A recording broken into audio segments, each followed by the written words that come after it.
Indo British advanced pain clinic నొప్పి మాయం surgery దూరం ఫర్ అపాయింట్మెంట్స్ 9155515563. అవునండి, మీరు చెప్పింది నిజమే. ఇప్పుడు కొత్తగా చలికాలంలో వచ్చే వైరసెస్లలో భాగంగా చైనాలో హెచ్ఎంపివి వైరస్ అనేటటువంటిది కొత్తగా వాళ్ళు ఈ సంవత్సరం ఎక్కువ కేసెస్ వచ్చాయని వాళ్ళు రిపోర్ట్ చేశారు. కానీ ఇది కొత్తగా తయారైన వైరస్, కొత్తగా మనం కనుక్కున్న వైరస్ కాదు. మనకి ఆల్మోస్ట్ 2011, 2012 నుంచి కూడా ఈ వైరస్ చైనాలో ఉంది, ప్రపంచం అంతా ఉంది, భారతదేశంలో కూడా ఉన్నది. కాకపోతే ఎక్కువ కేసులు ఈసారి చైనాలో రిపోర్ట్ అయ్యాయి అంతే. ఇది కొత్తగా వచ్చిన వైరస్ కాదు, దాని గురించి మనకు తెలియంది కాదు. ఈ వైరస్ ఎవరిని ఎక్కువగా ఎఫెక్ట్ చేస్తుంది అంటే ఎక్కువగా 14 వయసు కంటే తక్కువ పిల్లల్ని ఎక్కువగా ఎఫెక్ట్ చేయడం అనేది చైనాలో చూసాం. భారతదేశంలో ఇంతకుముందు కూడా మనం చూసాం. సో పెద్దవాళ్ళ రావడం ఈసారి చైనాలో జరిగింది. సో ఈ రోగ లక్షణాలు ఏంటంటే మామూలు జలుబుకి ఎట్లా అయితే వస్తుందో సర్ది సిమ్టమ్స్ ఏవైతే ఉంటాయో అవే సిమ్టమ్స్ మనం చూస్తూ ఉంటాం.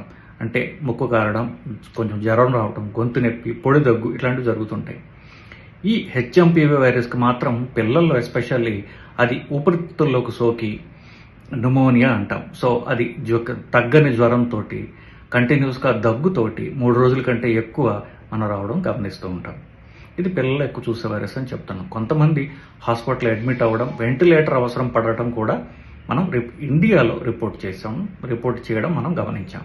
భారతదేశంలో ఇప్పుడు దాకా 4 కేసులు రిపోర్ట్ అయ్యాయండి. 2 బెంగళూరులో, 1 కేసు అహ్మదాబాద్లో రిపోర్ట్ అవ్వడం చూసాము. బెంగళూరులో ఒక 3 నెలల పిల్లవాడు, ఒక 8 నెలల పాప, ఇద్దరు ఎఫెక్ట్ అవ్వడం చూసాం. ఇద్దరు కూడా డిశ్చార్జ్ అయిపోయారు. ఇద్దరికి ప్రాబ్లమ్స్ లేకుండా డిశ్చార్జ్ అవ్వడం జరిగింది. అహ్మదాబాద్లో మాత్రం ఒక పాప అడ్మిట్ అయ్యి 3 నెలల పాప, ఆ పాప రావడం కొంచెం సీరియస్ ప్రాబ్లంతో రావడంతో వెంటిలేటర్ పెట్టడం జరిగింది. వెంటిలేటర్ తీసేశారు. ఆ పిల్ల డిశ్చార్జ్ కాలేదు, కానీ చక్కగా ఇంప్రూవ్మెంట్ వస్తుంది. మీరు తెలుసుకోవాల్సిన అంశం ఏంటంటే హెచ్ఎంపివి వైరస్ వల్ల ప్రాణహాని ఉండదు. ఇది ఊపిరితిత్తుల్ని ఎఫెక్ట్ చేసే ఒక వైరస్ మాత్రమే, ప్రాణాలు తీసేటటువంటి వైరస్ కాదు. సో మనం అంత కంగారు పడాల్సినటువంటి అవసరం కూడా లేదు. కరోనా లాగా ఇది లక్షల మందిని ఎఫెక్ట్ చేసే వైరస్ కాదు. అఫ్ కోర్స్ మామూలు రొటీన్గా వచ్చే వింటర్ వైరసెస్ లాగా ఎక్కువ మందిని ఎఫెక్ట్ చేసినప్పటికీ కూడా ఇది లక్షల మందిని ఒకేసారి పాండమిక్ అంటాం చూసాం, అంటే ప్రపంచం మొత్తం మీద ఎన్నో దేశాలను ఎఫెక్ట్ చేసేటటువంటి వైరస్ కాదు. లోకలైజ్డ్గా స్ప్రెడ్ అవుతుంది.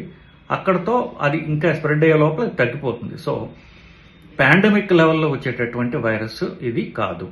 సో ఇప్పుడు దాకా మనకి భారతదేశంలో రిపోర్ట్ కాలేదు అనడం కరెక్ట్ కాదు. ఎందువల్లంటే నేను చెప్పినట్టుగా న్యూస్ అంశంలోనే బెంగళూరులో 2, అహ్మదాబాద్లో 1 వచ్చింది. ఇవి రిపోర్టెడ్ కేసులు. రిపోర్ట్ కాని కేసులు చాలా ఉన్నాయి. నేను మాట్లాడినటువంటి పిల్లల డాక్టర్లతో మాట్లాడితే ఎస్పెషల్లీ వాళ్ళు చాలా మందికి, అంటే చాలా మంది కంటే నేను 2 మాట్లాడాను. ఒక ఆవిడ దగ్గర 4 కేసులు ఉన్నాయి. ఇంకో పిల్లల డాక్టర్ దగ్గర కనీసం 2 కేసులు వాళ్ళు టెస్టింగ్లో వచ్చింది వాళ్ళకి. సో హైదరాబాద్లోనే హెచ్ఎంపీ వైరస్ ఉంది, కానీ అది ఎపిడమిక్ లాగా హైదరాబాద్లోనే లేదు కదా. సో ఆ వైరస్ వల్ల ఎంత హాని ఉందనేది మనకే తెలుస్తోంది కదా. సో ఇది పిల్లల్లో ముఖ్యంగా వచ్చేది, పిల్లల్లో స్ప్రెడ్ అవుతుంది. మరి చిన్నపిల్లల్లో ఎక్కువగా చూస్తుంటాం. స్కూల్ పిల్లల్లో కొంచెం తక్కువగా ఉండే అవకాశం ఉన్నది. ఈ వైరస్ రాకుండా మనం ఎలా కాపాడుకోవాలి అంటే, ఇది పిల్లల్లో వచ్చే వైరస్ కాబట్టి స్కూల్ పిల్లలకి మాస్కులు వేయడం అనేది ఎంతో అవసరం. ఎందుకంటే పిల్లలు స్కూల్లో ఉన్నప్పుడు చిన్నపిల్లలు కాబట్టి వాళ్ళంతా జాగ్రత్తలు తీసుకోరు. ఒక క్లోజ్ స్పేసెస్లో ఎక్కువగా ఉంటారు. ఆడుకుంటూ ఉన్నప్పుడు వాటికి క్లాస్ రూముల్లో కూడా అంత విశాలంగా ఉండేటువంటి క్లాసులు పెట్టే స్కూల్ ఈ రోజుల్లో చూడం కదా. సో ఒకే బెంచ్లో 3-4 కూర్చోబెట్టేస్తారు. ఒకటి దగ్గితే మీకు అందరూ పిలుస్తుంటారు. కాబట్టి సో స్కూల్ పిల్లలకి మాస్క్ వేసుకోవడం అలవాటు చేయడం అనేది ఎంతో అవసరం. అట్లాగే ఆ టీచర్లకి చెప్పడం అవసరం. ఇట్లా మనకి హైదరాబాద్లో కూడా వైరస్ రిపోర్టెడ్ పిల్లలకి ఎక్కువ వస్తుంది కాబట్టి మా పిల్లలకి మాస్క్ అలౌ చేయండి అని మనం వాళ్ళని అడిగి మాస్క్ అలౌ చేసినట్లయితే పిల్లలకి అలవాటు చేయాలి. ఇక్కడ వేసుకుంటారు, ఇంటికి వెళ్ళి తీసేస్తారు, స్కూల్కి వెళ్ళి తీసేస్తారు. సో వాళ్ళని కొంచెం మాస్క్ వేసుకునేటట్టుగా ఉంటే వాళ్ళు ప్రొటెక్ట్ చేసుకోగలరు. ఎందుకంటే మనం స్కూల్లో బిహేవియర్ వాళ్ళు కంట్రోల్ చేయలేం కదా. ఇది ఈ సంవత్సరం వచ్చినటువంటి వైరసెస్లో ఇన్ఫ్లుయెన్జా వైరస్ అంటే డిసెంబర్ 2024లో రిపోర్ట్ అయినటువంటి రిపోర్ట్స్ ప్రకారం. అంటే అమెరికాలో సిడిసి అని ఉంటుందండి, centre for disease control. So వాళ్ళు ప్రతి వారము ఏ వైరసెస్ ఉన్నాయి అమెరికాలో అనేవి వీక్లీ రిపోర్ట్ ఇస్తారు.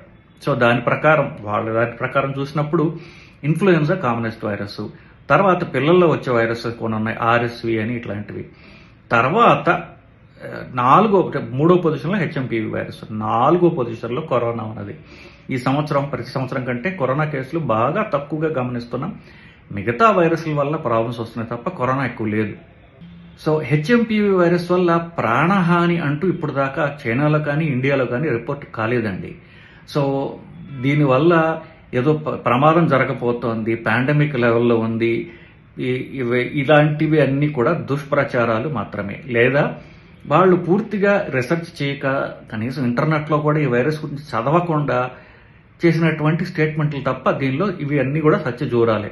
ఇన్ఫ్యాక్ట్ ఇండియాలో మన హెల్త్ అథారిటీస్ ఎవరైతే ఉన్నారో, డాక్టర్ అతుల్ గోయల్ అని, దాన్ని DCHS అంటారు, ఆయన director general of health services ఢిల్లీలో, సెంట్రల్ గవర్నమెంట్ ఆయన ఒక జనవరి 3వ తారీఖున స్టేట్మెంట్ ఇచ్చారు. ఈ వైరస్ భారతదేశంలో ఉన్నప్పటికీ కూడా అది ప్రమాదకరమైనటువంటి వైరస్ కాదు, దానివల్ల మనకి ఎక్కువగా ప్రాణహాని జరిగే అవకాశం లేనే లేదు. ఇకపోతే ఈ లాక్డౌన్లు ఇవి అంటారా, అసలు వాటి గురించి మీరు భయపడాల్సిన అవసరం ఏమాత్రమూ లేదని సెంట్రల్ గవర్నమెంట్ వాళ్ళు చెప్పారు. అఫ్ కోర్స్ కొన్ని సెంట్రల్ గవర్నమెంట్ చెప్పినట్టుగా మనకి న్యూస్ రిపోర్ట్స్ చూస్తున్నాం ఇండియాలో వైరస్ లేదని, అది కాదు. ఎందువల్లంటే వైరస్ డాక్టర్ ప్రాక్టీస్లో వస్తున్నాయి, వీళ్ళు సెంట్రల్ గవర్నమెంట్ రిపోర్ట్ చేసే కరోనా లాగా ఆ ఇకోసిస్టమ్ ఇప్పుడు లేదు కాబట్టి ఇవి సెంట్రల్ గవర్నమెంట్ దృష్టికి రావట్లేదు మాత్రమే. సో సెంట్రల్ గవర్నమెంట్ వాళ్ళకి దృష్టికి వచ్చినవి కానీ న్యూస్ రిపోర్ట్స్ కంటే డెఫినెట్గా ఎక్కువ కేసులు ఇండియాలో ఉన్నాయి. ఎందుకంటే ఇది కొత్తగా ఇండియాలో వచ్చిన వైరస్ కూడా కాదు, ఆల్రెడీ ఇండియాలో సంవత్సరాల నుంచి ఉన్నది. సో మనకి చైనాలో వచ్చినంత ఎక్కువ ఉధృతంగా ఎపిడమిక్ లాగా రావట్లేదు, కానీ ఇండియాలో ఉన్న వైరస్ ఉంది, దానికి ఇన్ఫెక్షన్ కూడా జరుగుతున్నాయి, కేసెస్ కూడా రిపోర్ట్ అవుతున్నాయి. మీడియాలో రిపోర్ట్ అయిన కంటే ఎక్కువ కేసెస్ ఉన్నాయి, వాళ్ళకి ఎవరు ప్రాణహాని రావట్లేదు కదా. సో మనం దీని గురించి అతిగా భయపడాల్సినటువంటి అవసరం అయితే లేదు. మనం ఇది పిల్లల్లో వచ్చే ఎక్కువ వైరస్ అని అంటున్నాం, మరి పెద్దవాళ్ళలో రాదా? ఫర్ ఎగ్జాంపుల్ చైనాలో ఈసారి పెద్దవాళ్ళని ఎఫెక్ట్ చేసింది కదా అని మనకు అనుమానం రావచ్చు. పెద్దవాళ్ళని కూడా ఎఫెక్ట్ చేస్తుంది, చైనాలో అదే జరిగింది, భారతదేశంలో కూడా జరగచ్చు. ఎవరికి ఎక్కువగా ఎఫెక్ట్ చేస్తుందంటే సేమ్ ఇప్పుడు మన కరోనా చెప్పినట్టుగానే కిడ్నీ ప్రాబ్లం, అంటే ఎవరికైతే రోగ నిరోధక శక్తి వీక్గా ఉంటుందో, అంటే కిడ్నీ ప్రాబ్లం ఉన్నవాళ్ళు, గుండె బలహీనంగా ఉన్నవాళ్ళు, డయాలిసిస్ మీద ఉన్నవాళ్ళు, లివర్ చెడిపోయిన వాళ్ళు, ఆర్గాన్ ట్రాన్స్ప్లాంట్ తీసుకున్న వాళ్ళు, కిడ్నీ కానీ లివర్ కానీ ఇంకోళ్ళ నుంచి మనం తీసుకున్నాం అనుకోండి, ఆ ఆర్గాన్ పని చేయడానికి బయట నుంచి వచ్చింది కాబట్టి రోగ నిరోధక శక్తిని వీక్ చేసేటటువంటి, తగ్గించేటటువంటి, సప్రెస్ చేసేటటువంటి మందులు ఇస్తారు. So already weekend immune system మీద ఇన్ఫెక్షన్లు వస్తే అది తీవ్రంగా ఉంటాయి. సో పెద్దవాళ్లలో ఎవరికైతే ఈ రిస్క్ ఫ్యాక్టర్స్ ఉంటాయో, కిడ్నీ ప్రాబ్లం ఉన్నవాళ్ళు, డయాలిసిస్ అవుతున్న వాళ్ళు, గుండె వీక్గా ఉన్నవాళ్ళు, ఆర్గాన్ ట్రాన్స్ప్లాంట్ తీసుకున్న వాళ్ళు, ఏ కారణం చేతైనా స్టెరాయిడ్ మందులు తీసుకుంటున్న వాళ్ళు, ఊపిరితిత్తులు డ్యామేజ్ అయిన వాళ్ళు, అంటే సిగరెట్ చేత లేదా ట్యూబర్క్లోసిస్, టీబీ వల్ల కానివ్వండి, ఊపిరితిత్తులు ఆల్రెడీ డ్యామేజ్ అయి ఉన్న వాళ్ళకి ఈ వైరస్ సోకినప్పుడు మామూలు కంటే కూడా తీవ్రమైనటువంటి డ్యామేజ్ అయ్యేటటువంటి అవకాశం ఉంది. కానీ ఇది ప్రాణహాని ఇప్పుడు చేసిన దాఖలాలు లేవు కాబట్టి వాళ్ళు పెద్దవాళ్ళు ఎవరికైతే ఈ ప్రాబ్లం వస్తుందో వాళ్ళు ఎర్లీగా డాక్టర్ దగ్గరికి వెళ్ళడం అనేది అవసరం. ఎర్లీగా అంటే ఏమిటండి అని మీరు అనొచ్చు. 3 రోజుల కంటే ఎక్కువగా జలుబు కానీ, జ్వరం కానీ, దగ్గు కానీ ఉన్నట్లయితే 4వ రోజు పొద్దున డాక్టర్ దగ్గరికి వెళ్ళినట్లయితే మీరు త్వరగా ట్రీట్మెంట్ ఇన్స్టిట్యూట్ చేస్తారు. ఈ వైరస్ ఇంకా ఊపిరితిత్తులకు పోకుండా, లేకపోతే ఊపిరితిత్తులకు పోయి అది ఎక్కువ డ్యామేజ్ చేయకుండా మనం కాపాడుకోవచ్చు. మనకు తెలిసి ఇప్పుడు దాకా ఈ వైరస్ వచ్చిపోయే వైరస్ తప్ప కరోనా లాగా ఊపిరితిత్తులు డ్యామేజ్ చేసి ఫైబ్రోసిస్ వచ్చి ఆ తర్వాత వచ్చే ప్రాబ్లమ్స్కి, ఆఫ్ కోర్స్ ఇంతకంటే కరోనా ప్రాబ్లమ్స్ కూడా లేవు. జనాలు ఎన్నో సడన్ డెత్లని ఇవన్నీ చాలా ఇప్పటికే అంటున్నప్పటికీ కూడా కరోనాతో ఏంటంటే ఊపిరితిత్తుల్ని డ్యామేజ్ చేసి పోతుంది. ఆ గుణం కూడా లేనటువంటిది హెచ్ఎంపీవీ వైరస్. ఇది నిజం. సో మనం ఈ నిజాల్ని దృష్టిలో పెట్టుకుని ఈ బేసిస్ మీద ఆలోచించాలి తప్ప half researched experts, half knowledge ఉన్నటువంటి ఎక్స్పర్ట్స్ మాట్లాడిన ఆథెంటిక్ ఇన్ఫర్మేషన్ కాని దాన్ని మీరు విని మీరు టెన్షన్ పడాల్సిన అవసరం ఏమాత్రమూ లేదు. సో నిజాలు గమనించి దాని అనుగుణంగా మిమ్మల్ని మీరు మీ బిహేవియర్ చూసుకోండి తప్ప కొత్త కొన్ని ల్యాబ్స్ కూడా కొత్తగా హెచ్ఎంపీవీ ప్యాకేజీలను ఇవ్వడం అనేది ఇవన్నీ కూడా సొంత లాభం గురించి మాత్రమే. సో ఆ సొంత లాభం గురించి వాళ్ళు కొంత మానుకుని ప్రజలకి పొరుగువారి సాగు పడవే అన్నారు మన గురజాడ గారు. సో అది గమనించి మనం ఇంకోళ్ళని భయపెట్టే కంటే ఇంకోళ్ళని కరెక్ట్గా ఎడ్యుకేట్ చేసినట్లయితే వాళ్ళకి ఎక్కువ మనం మంచి చేస్తాం, సమాజానికి మంచి చేస్తాం. మనం మంచి అనిపించుకోవాలి తప్ప వ్యాపారవేత్త అనిపించుకోవటం మంచి పని కాదు కదా. సో ఇంకోళ్ళకి మంచి చేద్దాం, కరెక్ట్ ఇన్ఫర్మేషన్ స్ప్రెడ్ చేద్దాం, వాళ్ళు నిజాలు చెప్దాం. ఒకవేళ రిస్క్ ఉంటే చెప్దాం, రిస్క్ లేకపోయినా చెప్దాం. దానివల్ల ప్రజలకి ఎక్కువ మంచి జరుగుతుందండి. నమస్కారం.